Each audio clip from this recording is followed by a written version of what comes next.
Welcome to Kalyan diaries. అయితే నేను video పెట్టడం అయితే కుదరలేదు. ఈరోజు 2 సెప్టెంబర్ పిఎస్పీకే బర్త్డే మనందరికీ తెలిసిందే.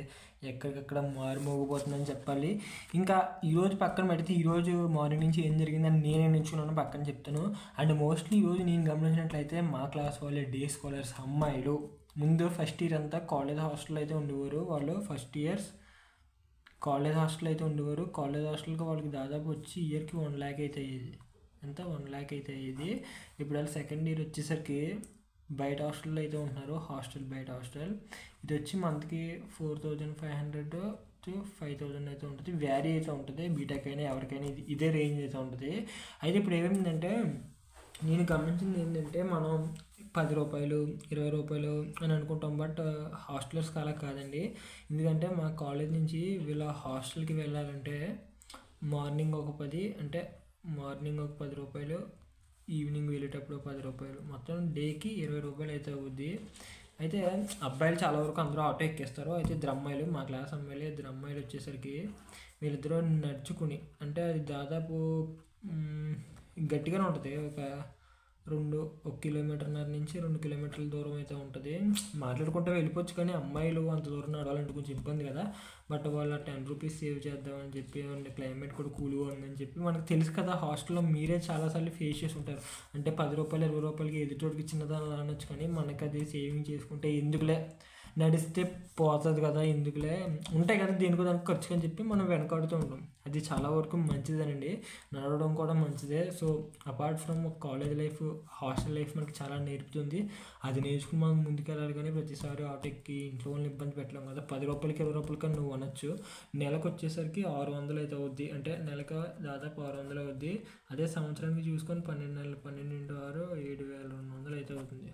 So it's not an easy task అని చెప్పాలి. సింపుల్గా చెప్పాలంటే అంతే కదా. 7200 అంటే ఎవరితోనే చెప్పండి హాస్టల్ ఇది కాకుండా. సో మన సేవింగ్స్ తగ్గించుకుంటే ఇది ఒక మంచి విషయం. నేను బాగా అనిపించింది. అమ్మాయి అయినా కూడా నాకు మంచి గౌరవంగా అనిపించింది, మంచి ప్రౌడ్ ఫీలింగ్ వచ్చింది. ఎస్ గుడ్ అని. అయితే మార్నింగ్ లేచిన ఈరోజు కొంచెం వర్షంగా ఉంటే కొంచెం మార్నింగ్ నేను బిగ్ బాస్ వీడియోస్ అని చెప్పాను కదా. బిగ్ బాస్ అయితే నేను గ్రాండ్ లాంచ్ అయితే జరిగింది. అండ్ మీరు ఎంతమంది చూస్తున్నారో తెలియదు, కానీ నిన్న కుదరలేదు. నేను ఇంట్లో వాళ్ళు అందరూ ఉండడం వల్ల ఇంట్లో వీడియో తీసి ఫేస్ ఆన్ చేసి అది కుదరదు కదా. నాకు దీనికి అవ్వలేదు. నేను అందులో నాకు ఊరు వెళ్ళాను. నేను స్పెషల్గా వీడియో చేద్దాం అనుకున్నాను, బట్ నేను అది అయిపోయింది కదా, ఈ వీడియోలోనే చెప్దామని చెప్పేస్తాను. సింపుల్గా షార్ట్ అండ్ స్వీట్గా చెప్తాను. నేను వచ్చేసరికి ఫుల్ వర్షం మార్నింగ్. అయితే మాకు ఒక ఫంక్షన్ అయితే జరిగింది. ఎక్కడ కాకినాడలో అయితే జరిగింది. సింపుల్గా మీకు రూట్ కూడా చెప్తున్నాను. కాకినాడలో అయితే జరిగింది. అయితే వెళ్ళాం. ముందు బైక్ వెళ్ళి సగం దూరం అయిన తర్వాత బస్సు అయితే ఎక్కి వెళ్ళాం. అక్కడ ఫంక్షన్ అయితే ఎక్కడ అయ్యాం. మీల్స్ అవి కూడా మొత్తం మొత్తం అన్నీ పెట్టారు. బాగా ఫుల్గా కొట్టి అలాగే తిరిగి ఇంటికి అయితే వచ్చేసాం. తర్వాత మా సిస్టర్ ఆర్డర్ రావడం వల్ల ఇల్లంతా పిల్లలతో బాగా ఇక వీడియో చేయాలంటే మనకి నిశ్శబ్దంగా మంచి నీట్గా అయితే ఉండాలి కదా. సో అదైతే లేదు నన్ను. అందుకు నేను ఏం చేశానంటే వీళ్ళందరూ పడుకుని పోతారని చెప్పి ఎర్లీ మార్నింగ్ 2:45కి అయితే లేచాను. 2:45కి లేచి Bigg Boss grand launch review అయితే పెట్టాను. ఒక కొత్త ఛానల్ క్రియేట్ చేసి నా తిప్పలు చూడాలి. చాలా వరకు చేశాను. ఇది ఒక 22 నిమిషాల వీడియో చేశాను. అది అప్లోడ్ చేశాను. నెక్స్ట్ వచ్చేసరికి ఇంకో వీడియో చేశాను. అంటే ప్రోమో మీద, రేపటి ప్రోమో అని చెప్పి ప్రతిరోజు టీవీలో అయితే వదులుతాడు. ఆ ప్రోమో మీద వీడియో చేశాను. అయితే చేస్తే నేను వీడియో ఆన్ చేశాను అనుకున్నాను, బట్ నేను వీడియో ఆన్ చేయలేదు. అది దాదాపు 15 నిమిషాలు మాట్లాడాను. చాలా బాధ అనిపించింది. మళ్ళీ ఆన్ చేసి చేస్తాడు. మళ్ళీ ఈరోజు పిల్లల సౌండ్ ఎవరు అవుతున్నారని చెప్పి మళ్ళీ కట్ చేశాను. మళ్ళీ ఆన్ చేసి మళ్ళీ చేశాను. 3 సార్లు చేశాను. బట్ ఎట్ ది లాస్ట్ నేను ట్రై చేసి 5 వరకు ఒక ఛానల్ క్రియేట్ చేసి 0 సబ్స్క్రైబర్స్ అండి. స్క్రాచ్ నుంచి స్టార్ట్ చేస్తున్నాను. నాకైతే నమ్మకం ఉంది బిగ్ బాస్ అయ్యేలోపు ఒక్క రూపాయి కాదు, నేను గోలెట్టుకున్నది 50,000 సంపాదిద్దామని బిగ్ బాస్ ద్వారా. సో నేనైతే సంపాదించి తీరుతాను. మీతో చెప్తాను. నేను మీతో ఏది వదలలేదు, ప్రతిదీ షేర్ చేసుకుంటున్నాను. బిగ్ బాస్ ఏదైనా అయ్యేలోపు 50,000 సంపాదించాలి. సో నేను ఖచ్చితంగా సంపాదించి తీరుతాను. నాకు నమ్మకం ఉంది. కొత్త ఛానల్ కదా, మానిటైజేషన్ అవ్వాలి, ఇదంతా చెప్తారా, నేను అదంతా ఆలోచించట్లే. ఖచ్చితంగా బుద్ధిది అది నమ్మకం, నాకు పూర్తి నమ్మకం ఉంది. సో నేను పెడుతూ ఉంటాను. డైలీ వచ్చేసరికి నా కాలేజ్ మేనేజ్ చేసుకోవాలి, అండ్ కోడింగ్ మేనేజ్ చేసుకోవాలి, అండ్ ఈ ఛానల్లో వీడియోస్ మేనేజ్ చేసుకోవాలి, బిగ్ బాస్ మేనేజ్ చేసుకోవాలి. సో ఈ 4 అయితే ఉన్నాయి. దీని నుంచి ఒక వీడియో రావాలి డైలీ. దీని నుంచి డైలీ 3 to 4 వీడియోస్ రావాలి. దీని నుంచి కోడింగ్ నుంచి డైలీ ఒక 3 to 4 ప్రాబ్లమ్స్ అయినా సాల్వ్ చేయాలి కాలేజ్లో. కుదిరితే కాలేజీలో కూడా బ్యాలెన్స్ చేసుకోవాలి, అన్నీ నేర్చుకోవాలి. సో ఏదైతే వదలనో ప్రతిదీ నేర్చుకుంటా. బట్ బిగ్ బాస్ అయ్యేలోపు 50,000 సంపాదిస్తాను. సో మీకు ప్రతిదీ డే ప్రోగ్రెస్ చెప్తున్నాను కదా. బిగ్ బాస్ అయ్యేలోపు 50,000 అయితే సంపాదిస్తాను. ఛానల్ నేమ్ అది నేనేం చెప్పనబ్బా, ఛానల్ నేమ్ అది నా వాయిస్ గుర్తుపెట్టి మీరైనా ఛానల్లో అది కూడా నేను చెప్పను. మీకు ఇంట్రెస్ట్ ఉంటే ఆటోమేటిక్గా మీకు ఫీల్డ్లోకి వస్తే మాత్రమే చూడండి. నా ఛానల్ కొట్టి సబ్స్క్రైబ్ చేయండి కూడా నేనేం చెప్పను.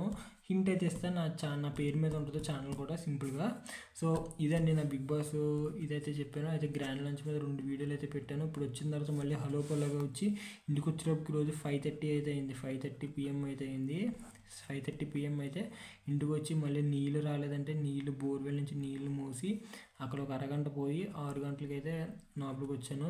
6 గంటల నుంచి ఆ ప్రోమోలు అవి మళ్ళీ చూసి ఆ లైవ్ అది కొంచెం చూసి, అంటే లైవ్ అంటే పైపైన చూసి మళ్ళీ దీని నుంచి ప్రోమో రివ్యూ అయితే చేశాను. దానికి తమ్ముళ్ళు చేసి అదే అప్డేట్ చేసి అంటే అది అప్లోడ్ చేసేటప్పటికి 6:45 అయింది. 6:45 నుంచి మళ్ళీ ఈ వీడియో అయితే షూట్ చేస్తున్నాను. ఇది కూడా ఆల్మోస్ట్ అంటే నా బిగ్ బాస్ జర్నీ నేను అనుకున్న 50,000 కూడా నేను సంపాదించేదని అందులో డౌటే లేదు. నాకు పూర్తి నమ్మకం ఉంది. మీరు ఇది ఓవర్ కాన్ఫిడెన్స్ అనుకో ఏదైనా అనుకోండి, కానీ నేను నమ్ముతున్నాను అది జరిగి తీరుతుంది అంతే, నో డౌట్. సో కావాలంటే 3 నెలల తర్వాత మీరు నా ఛానల్లోకి వచ్చి మీరు నన్ను అడగవచ్చు, బ్రో 50,000 సంపాదించావు అని. సో ఐ విల్ డెఫినెట్లీ ఒకవేళ నేను ప్రతిదీ షేర్ చేసుకుంటాను మీతో. నేను ప్రతిదీ డైలీ ఇలా వీడియోలు కన్సిస్టెంట్గా పెడితే ఎందుకు కాదు, ఖచ్చితంగా అవి తీరుతుంది, అందులో డౌట్ లేదు. నేనే కాదు, మీరైనా ఏదైనా చేయాలనుకుంటే చేసేది. సొసైటీ ఏమనుకుంటుంది ఇదంతా పక్కన పెట్టండి. మీకంటూ స్వతహాగా ఫైనాన్షియల్గా ఇండిపెండెంట్గా అవ్వాలంటే ఏదో ఒకటి స్టార్ట్ చేయండి.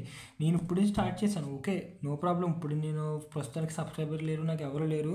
సో ఏదో రోజు నాడు వస్తారు కదా, ఏదో ఒక వీడియో వెళ్ళి వస్తారు, ఆ రోజున కూడా నేను ఇలాగే ఉంటాను. ఇప్పటి నుంచి నా వీడియోస్ ముందు నుంచి చూస్తున్న వాళ్ళు కూడా ఇందులో కూడా నా ఛానల్ గట్టిగా సబ్స్క్రైబర్లు ఎవరు లేరండి, ఇద్దరైతే ఉన్నారు. సో నేను ఐ బిలీవ్ నాట్ ద కౌంట్ని ఇప్పుడు నమ్మను. సో నేను పెడుతూ ఉండాలి, మన పని మనం చేసుకుంటూ వెళ్ళిపోవాలి. అది అవుట్పుట్ దాని రిజల్ట్ అనేది మనకు సంబంధం లేదు, అంతా దైవ నిర్ణయం ఉంటారు కదా. మన ప్రయత్నం మనం చేద్దాం. డైలీ దీని నుంచి నా బిగ్ బాస్ 50,000 సంపాదించాలన్న గోలు. నేను కోడింగ్ అన్నాను కదా, కోడింగ్ రిలేటెడ్ ఈ 2 కూడా మీతో షేర్ చేసుకుంటాను. ఎలా బ్యాలెన్స్ చేస్తున్నాను అండ్ నా కాలేజ్ లైఫ్లో నా సెమిస్టర్ ఎగ్జామ్స్, నా ప్రాక్టికల్స్, నా NPTEL ఎగ్జామ్స్ ఇవన్నీ ఎలా బ్యాలెన్స్ చేసుకున్నాను అన్నీ చెప్తాను. నేను ఒక స్టూడెంట్గా నేను బ్యాలెన్స్ చేయగలుగుతున్నాను. సో బేసికల్గా అయితే నేను ఏం ఎత్తుకోలేదు, సింపుల్గా అందరితో చదువుకుని లాల్తా పాల్తా థియేటర్కి అయితే వెళ్ళి చక్కగా సినిమా చూడొచ్చు. సో నేను అది చూస్ చేసుకోలేదు, నేను చూస్ చేసుకున్నది వేరు. కాబట్టి నేను బిగ్ బాస్ అయ్యేలోపు, బిగ్ బాస్ వచ్చేసరికి మనకి December 1st week, 2nd week or 3rd వీక్లో అయితే కంప్లీట్ అవుద్ది. So 2nd week 3rd week నేను మానిటైజేషన్ అవ్వగొట్టాలి, డబ్బులు సంపాదించాలి. నాకు పూర్తి నమ్మకం ఉంది 50,000 ఈజీగా సంపాదించుకోండి, అందులో డౌటే లేదు. మీరు ఇది జోక్ అనుకోండి, ఏదైనా అనుకోండి, నేను ఇదే చెప్తాను, రోజు ఇదే చెప్తాను. I can do it, I can definitely achieve it, no matter what. So ఇదేనండి నా కాన్ఫిడెన్స్. సో ఇది ఈరోజు వచ్చేసరికి ఇది సింపుల్గా వచ్చేసరికి ఇంటికి వచ్చి మళ్ళీ వీడియో చేశాను. మళ్ళీ ఇప్పుడు 9:30 to 10:30 ఎపిసోడ్ చూడాలి. మళ్ళీ 10:30 to 11కి వీడియో షూట్ చేయాలి. మళ్ళీ 11:20 thumbnail పెట్టాలి. మళ్ళీ అప్లోడ్ చేస్తాను. మళ్ళీ రిపీట్ అవుద్ది నా కోడింగ్ జర్నీ, ఇది కూడా మొత్తం అంతా రిపీట్ అవుద్ది. సో ఇది ఈరోజు వచ్చేసరికి. So thank you for watching Kalyan diaries, love you, bye.